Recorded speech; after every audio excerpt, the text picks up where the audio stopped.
오행이라는 것은요, 목화 토금수를 말합니다.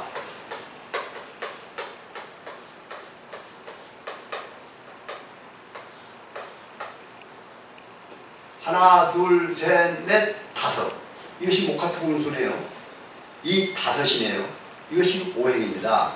행이라는 것은요, 다섯이라는 것은 요게 다섯이라는 말씀이고, 그래서 오잖아요. 행은요.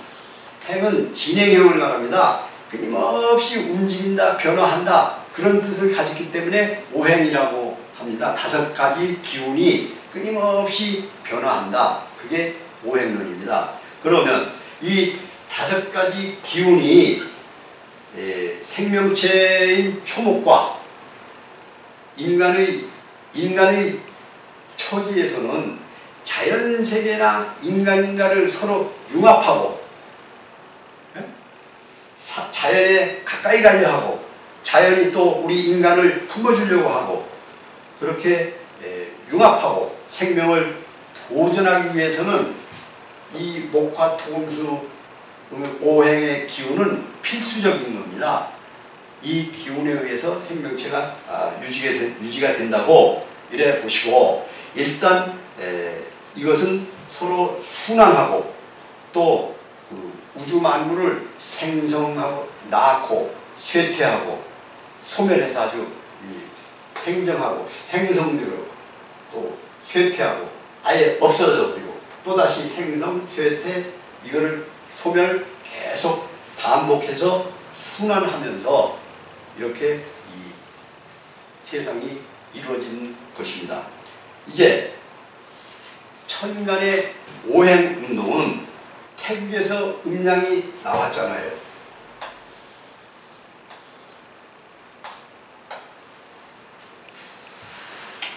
태국에서 양이 나오고 음이 나왔습니다.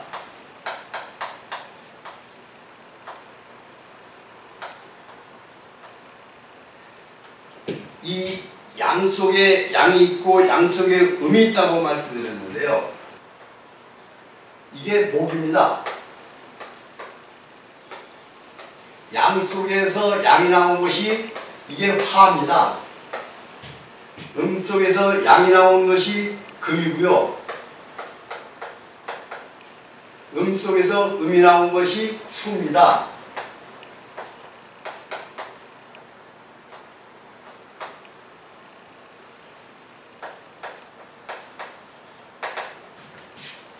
그런데 이 음과 양은 서로 음과 양은 서로 기운이 반대됩니다.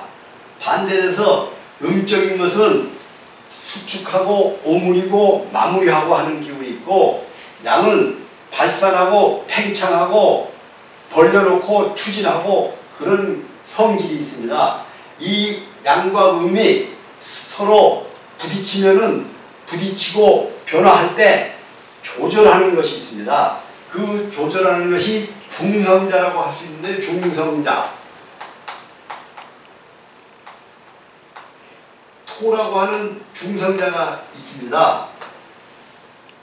그래서 목과 토, 금, 수입니다. 이 토는요, 중간중간에 껴가지고 음과 양을 조절을 합니다. 이 균형이 잘 잡히도록 너무 빨리 가면은 천천히 가게 하고, 너무 수축되면은 조금 팽창하게 하고, 그런 조절을 한다고 보시면 되겠습니다. 이 오행 운동이 모든 만물의 오행 운동이 적용이 되는데요. 여기에 이제 목은 막 출발을 해서 시작하는 운동이 목운동이고, 또 출발을 했으면은 그게 이제 무럭무럭 자란다고 할까요? 성장한다고 할까? 발산한다고 할까요? 그것이 화운동입니다. 이 정점에 달한 것이 화운동이니까 그때 더 이상 못 가게 하는 게, 조절하는 게 토의 운동이고, 거기서 천천히 마무리를 하는 금의 운동, 또 다음에 출발을 준비하는 수의 운동, 이것이 목화 토금수 운동인데요. 이 목화 토금수 운동에는 각기 우리가 형상화했으니까요. 여기에는 기가 있어서 뜻이 있습니다. 이 뜻을 공부하는 것입니다. 그러면 우선 이 우리가 오행이 그동안에 우리 일상에 늘 있는 것은 달이 해가 있고 달이 있고 그리고 일월 화 수 목 금 토 화수목금토 해와 달이 있고 이것이 일주일이네요. 여기에서 이미 오행을 우리는 화수목금토라고 해서 이미 익히고 있습니다. 그런데 이 태양계는요. 태양이 있잖아요. 태양계를 돌고 있는 위성이 있죠. 위성이 우리 초등학교 때 딱 깔려졌던 대로 요가 태양이면요. 수성이 있고 금성이 있고 지구가 있잖아요. 어떻게요? 수금, 지, 화, 목, 토, 천, 해, 해왕성, 명왕성 이렇게 계속 돌잖아요. 그러면 어느 시점에 딱 인간이 태어났다. 이때 태어났을 때 정기가 무엇이냐. 화가 강하냐. 여름에 태어났냐. 그럼 화가 강하고요. 겨울에 태어났냐. 그러면 음이 강하고요. 지금은 시대가 양에서 음으로 가는 시대입니다. 그럼 제가 다시 이 다음에 바로 기회가 바로 설명을 드리겠고요. 단 이렇게 여기는 금이고 여기는 수입니다. 여기는 목이고 여기는 화예요. 이쪽은 음의 시대고 이게 음입니다. 여기가 음이잖아요. 이쪽은 양의 시대입니다. 즉 음의 시대라는 말씀은 여자가 음이니까요. 여성 상시대, 여성 시대가 온다는 거죠. 지금 많이 왔잖아요. 여성 시대가. 여기는 남성 시대였습니다. 그동안에는. 그런데 이것이 점점 음의 빙하가 녹고 이 태양의 얼음이 녹으면서 바닷물이 늘어나면서 점점 음으로 가고 있습니다. 그래서 음의 시대가 다시 오고 여기에 다 녹으면은 한 캄한 암흑이 되잖아요. 그러면 지구는 멸망한다는 것이죠. 걱정하지 마세요. 우리가 지금 양에서 음으로 많이 왔지만은 가고 있지만은 앞으로 남은 시간이 말년이라는 말은 2000년, 3000년, 1억 년 전에도 말년이라는 소리는 있었대요. 지금도 늘 말년이라고 이제 말세라고 다 됐다 말세다 하지만은 아직도 1억 년은 남아 있다는 것이 지질학자들의 연구 결과라고 하고 있습니다. 그러면 이제 오행의 의미를 잠깐 보시겠습니다. 이 오행은요.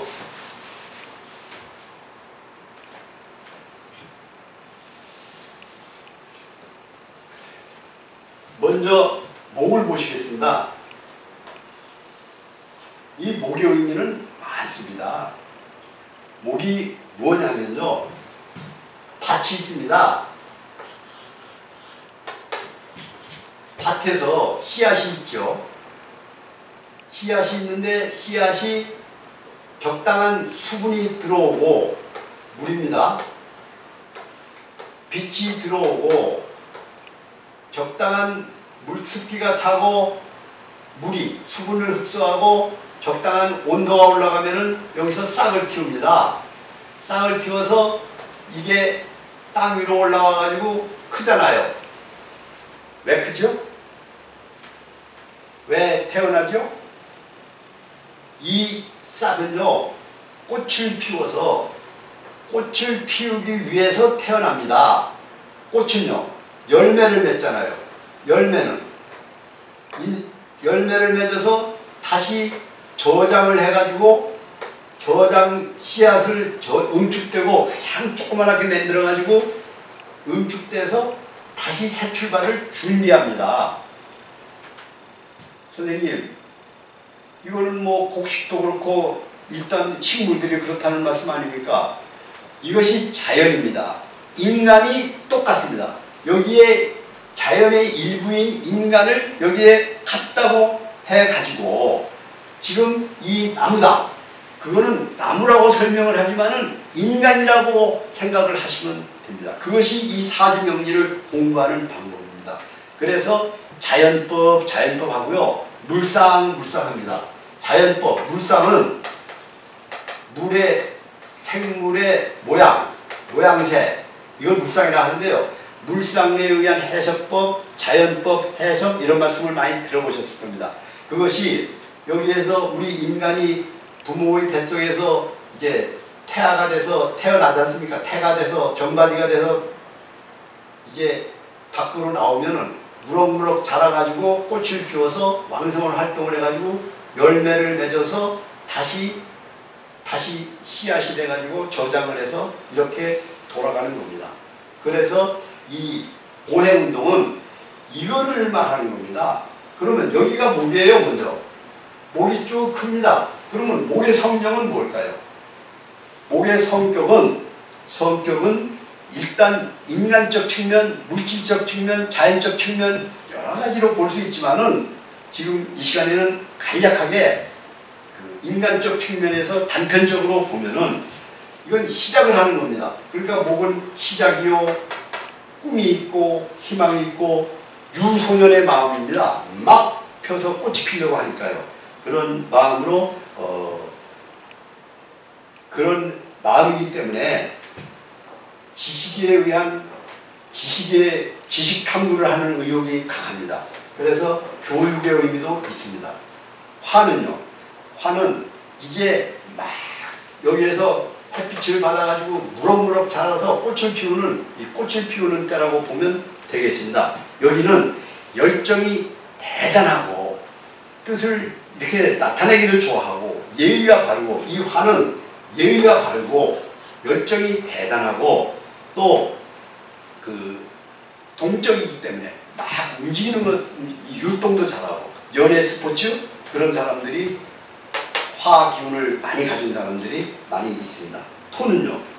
토는 안정적이고, 이 밭은 안정적이어야 되잖아요. 믿음직하고 신용을 좋아하고 신뢰를 바탕으로 하는 그 공직 분야에 나가거나 또 중개를 하는 가운데에서 그 화수를 이용한 중간자 역할, 거기에 적합하다고 볼 수 있습니다. 금은 결과, 요가 금입니다. 열매, 이건 결과를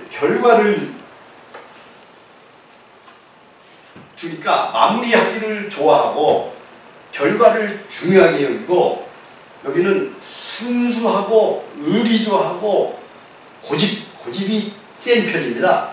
원칙과 소신도 분명하죠. 그래서 군인, 검찰, 경찰에 이게 많이 있습니다. 수는 이렇게 물이 흘러 떨어져서 저장을 하는 것인데, 그렇게 생각을 하시면은 유연성과 포용력, 융통성이 대단하고 또 속마음을 잘 드러내지 않습니다. 그래서 생명공학 관련 분야 또 청소년 관련 분야에 관심이 많다. 수가 왕한 사람은, 수의 기질을 많이 가진 사람은, 지금 이제 오행을 보신 것이 이렇게 목과 토금수를 해놓고 여기에 성격이 어떻고 이런 사람은 어떻고 왕하고 그걸 분류해서 공부를 하는 것이 사주명리학입니다. 이제 바로 분류를 한번 보시면은 이게 점점 사주명리학이 다가오시게 됩니다.